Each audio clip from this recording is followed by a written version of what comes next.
Hello Year 4, so we're exploring another chapter in our guided reading, the saga of Erik the Viking today. So this chapter is called How Erik and Thangbrand Were Tested. So listen along and then you've got your questions to answer afterwards. So the winter was long and hard, and while the snows lay up against the walls of their hut, Erik and his men had little enough to eat, and they grew thin and sour.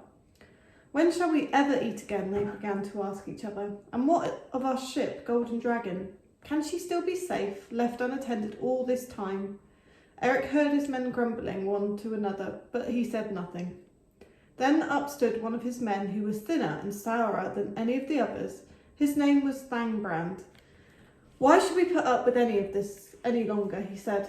Let us leave this place. Let us find Golden Dragon and set sail at once. And Erik's men looked from one to another, and then they looked at Erik, but Erik said nothing. Come, said Thangbrand. Let us waste no more time, for if we wait any longer, we shall be dead from hunger. Thangbrand is right, said Ulf Sigfussen, and he got up and stood next to Thangbrand. Then he got up Olaf Hammondston and Ganna Longshanks, and they too stood next to Thangbrand and Olaf Sigfussen, and then another got up and joined them, and another, until half of Erik's men were standing beside Thangbrand. Then they all looked at Erik, and at last Erik spoke. You know my mind already. We should stay here until the snows have gone. However, if any of you wish to follow Thangbrand, I shall not stop you. Then some of Erik's men murmured amongst themselves, and some were astonished by Erik's words, and Thangbrand became filled with pride to think that half of Erik's men would follow him. But listen, said Erik, we are all small enough in numbers as it is. It would be a certain death for only half of you to go. Either all of you must follow Thangbrand, or none of you. But listen. Then Erik's men were even more amazed, and Thangbrand swelled even more with pride to think that all of Erik's men might follow him. And listen, said Erik, you know that I and Ragnar Folkbeard alone have already made the journey between Golden Dragon and here. We alone know the way and how fraught with danger it is. It would be certain death for you to go without us as well. Then great was the amazement amongst Erik's men, and Thangbrand puffed himself up to think that even Erik himself might follow him, and a mighty argument broke out. At length Erik held up his hand and said, Since you must decide between Thangbrand and myself, let us prove which of us is the most worthy to be your leader. Everyone agreed to this, so Erik said, First let us see which of us has the strongest arm for the bow. So Thangbrand put an arrow to his bow and pulled back the string till it was behind his ear. Then he let his arrow fly so fast and hard that it buried itself in the trunk of an oak tree right up to its feathers.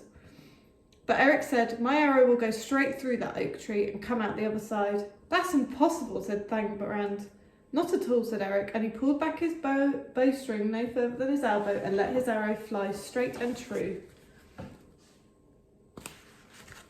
But he did not aim at the trunk of the tree. Instead, he aimed at an oak apple in two and came out the other side and embedded itself in the oak tree behind. Thangbrand has the stronger arm for the bow, said Erik's men, shaking their heads, but Erik is the more cunning.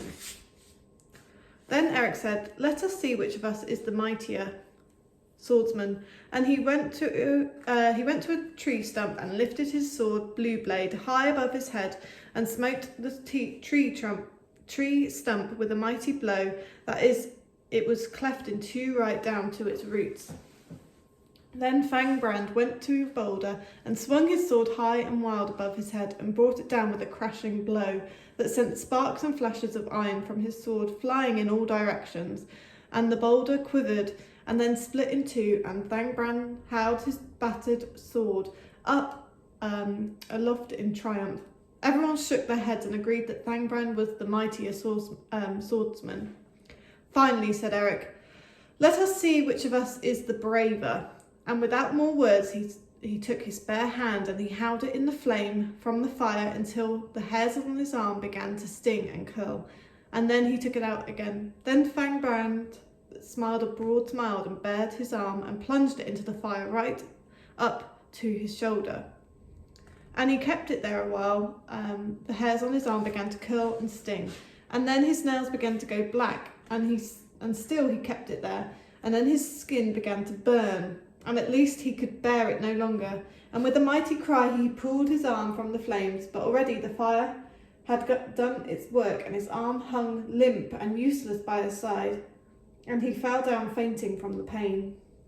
Everyone shook their heads and agreed that Thangbrand was indeed a brave man, but Erik turned to them and said, "Yes, it is possible that any of you were prepared to follow this man. He has certainly a strong arm for the bow, but he has no cunning. He may be a mighty swordsman, but now he has no sword.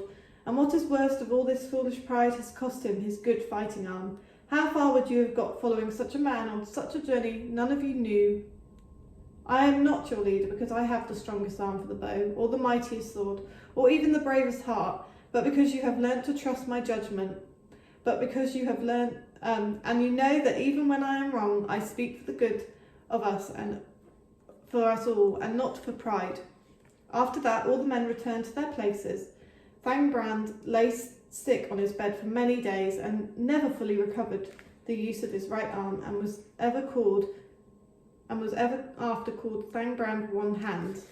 And Erik and his men stayed safe in their camp until the snow and the winter were past. Ooh, that was a good one. So make sure you go now and do your activities, and have a good day. See you later.